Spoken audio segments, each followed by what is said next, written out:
Hi, I'm Sebastián Silva, writer, director of Rotting in the Sun. And I'm Jordan Firstman, one of the stars of Rotting in the Sun. I knew who he was, so you know when you're at a party and you know who someone is, you remember meeting them, but if they don't know who you are and have no context for you, they don't remember meeting you. Yeah, and the story is that Jordan had hooked up with some guy on Grindr the night before. Made love. He made love with a guy from Grindr the night before, and they had arranged to meet for breakfast at Plaza Rio de Janeiro in Mexico City, which is right in front of where I live, where the movie takes place, right? And then I was there with Chima, the dog that also stars in the movie, and then Dimitri is the name of the guy. Yeah. Came up to me with his dog, and we started talking. And then Jordan saw us flirting, and it was the guy that he had hooked up with the night before. And I mean, the story that's actually in the movie is that I had been hooking up with this guy, and Dimitri, I guess we'll say it. Yeah, Dimitri. It's Dimitri. Hi, Dimitri. Hey, Dimitri, how are you doing? We haven't talked in a while, but I hope you're doing well. He's fine. It was great to have sexual experiences with you one or two times, and we left it at that, but that's cool. And so, no, he had kind of like a cynical sense of humor, and we had just finished making love.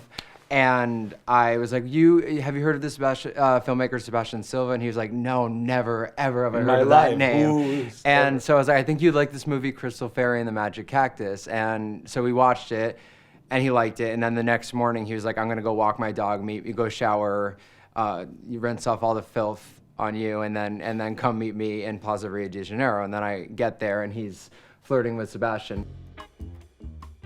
When I met Jordan, I had already kind of written a treatment, but I didn't know who was gonna play Jordan. And in the movie that I wanted to make, wanted to criticize very sharply the sort of figure that Jordan was carrying, or even still carries in a way, which is like and sort of like an influencer on Instagram, you know. I think it took like a couple months before I reached out to you, and I was like, hey, would you like to participate in this movie as yourself and make fun of yourself and make fun of your Instagram and use your Instagram and use your body, your body, my penis. Yeah, public persona. Yeah, I asked him if he would want to have explicit sex in front of the camera, and he was like so game for everything. 4 months earlier, I got an offer from Brazzers, which is like a pretty intense porn company, not the most like politically sound. They asked me to write and direct a porn, and I really wanted to do it. I was so interested in like exploring sex on camera, and my agents told me I couldn't do it. And I was write and direct or participate? Write and direct. They were like, you can be in it if you want, and I was like, no, I'd rather just write and direct. But I was just interested in the concept of like, could I like link storytelling with real sex? And so it felt like such, the universe aligning when you asked me to do that. Yeah, I had already wanted to do it. Yeah.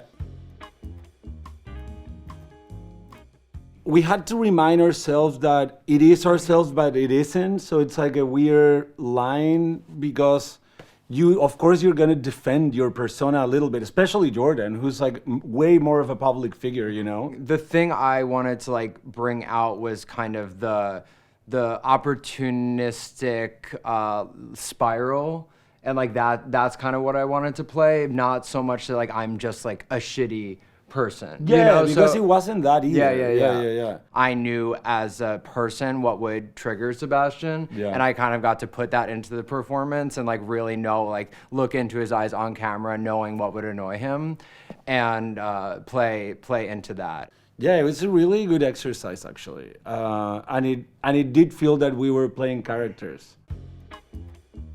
My first film, like Life Kills Me, she plays a character, then the maid, then in All Cats, she also plays like a character called Hugo, and now this.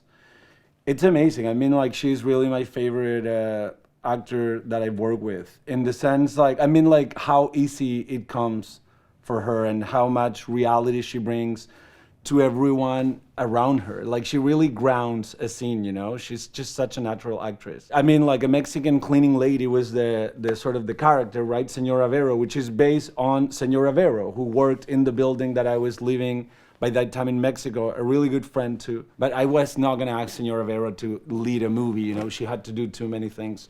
So she had to be Mexican and Catalina is Chilean, and I know that a lot of gringos don't care about like Latino accents, you know, and they would just mix them up, you know, like a Colombian, a Peruvian, same family. They don't give a shit. But I care a lot, like, you know, even like a Mexican guy playing a Chilean, and I can't buy into it.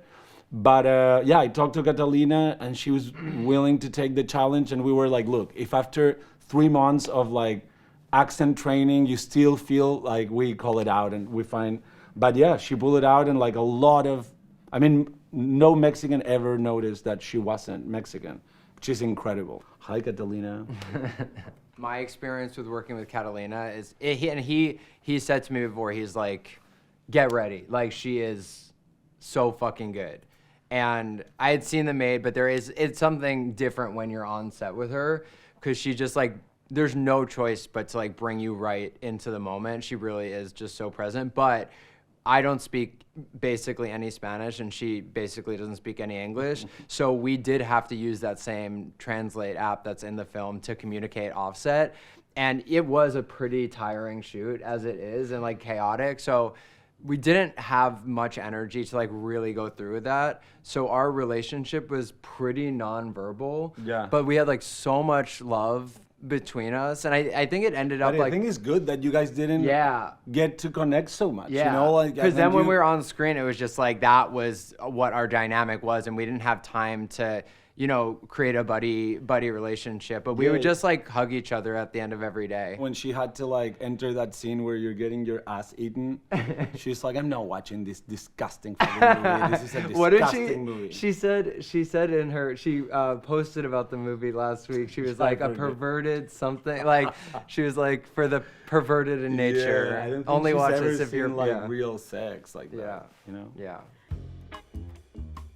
It was scary, also because there were just so much of me, but not me going into it. And so, you know, you have the instinct to overthink everything and being like, how am I gonna make the distinction between myself and this character? And I'm happy with how it came out. Maybe it's all in the edit. Maybe the cutting room floor, I'm like a horrible actor and everything. No, actually, like really good. I mean, it came very natural for Jordan. Like it was like very charismatic immediately. I think in the beginning, Jordan was like just more serious than I thought the character was gonna be.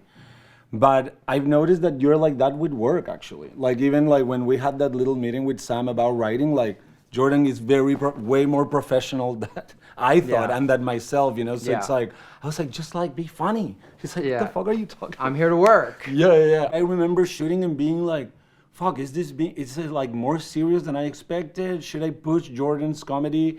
And then no, thank God I didn't, because Jordan's character is not a caricature of a character. It really sort of come through as a person that even has like a little bit of redemption, you know, at the end, and it's like it comes out pretty human, you know.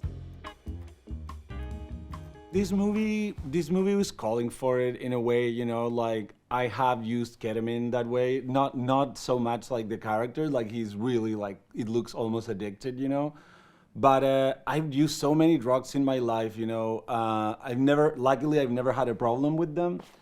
But yeah, you see it all around, and it's like same with sex, you know. I'm not saying that every gay person is exposed to like, I don't know, sex parties, you know, or like just public sex or like that kind of sort of promiscuity. But it's many are. Yeah, it is part of the culture, whether you like it or not, you know. And then when I met Jordan too, like Jordan is very open about his sexual life, and he's very affectionate, right? Affectionate. Yeah, he's very affectionate. Yeah, but he's like very forward, you know. Yeah. He's like if he wants to see your dick, he'll ask you to show him Yeah, I mean, like I test the vibe first. I'm not gonna like make you show. He asked Tony your Collette to if he could see I her did. dick. That is true. Wait, but in my mind, it's not a movie that is pushing drugs or pushing sex. You know, it's like every sex scene is like very intertwined with the action that is taking place. You know, there's never really a sex scene that lasts for more than 5 seconds of people having sex. Like, I am not interested in those kinds of scenes. I've never shot a sex scene in a movie of mine. I don't like sex scenes that last too long, because you're like, why am I learning with this makeout that lasts for like what the fuck am I Also, learning? it's like I had a similar thing where like my team was like, "Do you really want to do? Why are you doing this?" And like I remember at the time, like when we first started, and I think it kind of stayed the same, but we were like, "It's funny."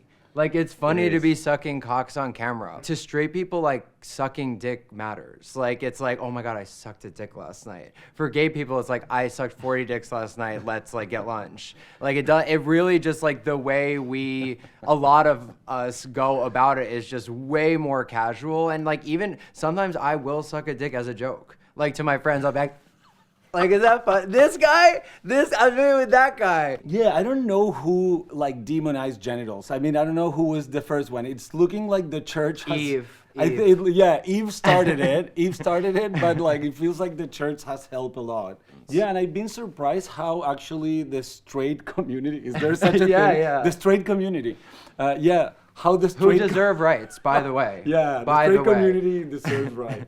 Well, but yeah, I've been impressed how straight people react to the sex in the movie. It's like it brings laughter, you know? It is not uncomfortable as much as you would have thought so, honestly. Like, they just find it funny because it is portrayed in a funny way, you know? It's like, it's not relevant in the movie, the sex. And it's not relevant for Jordan, so it's just not relevant in the movie.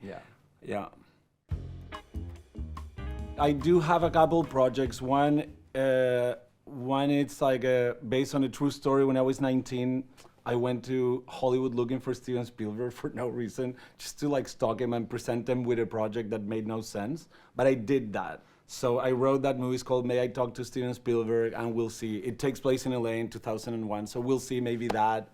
And then there is like this movie called The Face of the King that is like my dream movie to make, which is like a very sci-fi sort of transhumanist story inspired by the character of Michael Jackson. It's not him, but it's called The Face of the King, and it's a movie I've wanted to make forever, but it might take 20 more years to make it. I'm also a writer, director. I'm working on a movie that kind of actually has some like similar themes to the sex and the partying, but it's kind of about what would happen if an aging party boy found out he had a 7-year-old son that he didn't know about. So it's kind of me and this kid bopping around, kind of earnest for me. And then I have another movie I'm working on that's a kind of like Hollywood satire, a conspiracy murder that happens behind the scenes of a reality TV show. Bambi, no? Oh, and then, no, I was up for Bambi. I got Who got it? Somebody else got it. Jennifer Lawrence. She got Bambi? Yeah. So it was between me and Jen. They wanted to go with someone. They said they said uglier, but I don't want to say that. I think she's gorgeous personally. Yeah, I mean they said my acting was a lot better. Yeah, everybody really go watch Rotting in the Sun. It's placed in Mexico City, which is like really booming right now, and it's kind of also about how Americans, because of COVID too, gentrified Mexico very quickly. So it's a pretty accurate post-COVID sort of existential comedy, and I recommend everybody who has Kids and a heart to bring them. and a heart. Yeah, Everybody kids and a heart. Yeah, to come watch this movie. Yeah, Everybody. go see Rotting in the Sun. It's amazing. It's Uncut Gems meets Casablanca meets Godfather 2 meets Annie Hall meets Mean Girls. Yeah, meets Parasite. Meets Snow White. Meets Snow White. Meets Meets Little Mermaid. Pornhub. Meets Pornhub. Meets like Twitter. just having a great day. Meets having a nice An drink with a espresso, friend. an espresso. Meets having sex with your lover. Meets having sex with someone else while you have a lover. The excitement of that feeling. It meets seeing your child's first breath. It means saying goodbye to your mom as she deals with stage 4 cancer, but in a really loving way. You get to heal your relationship in the last era of her life.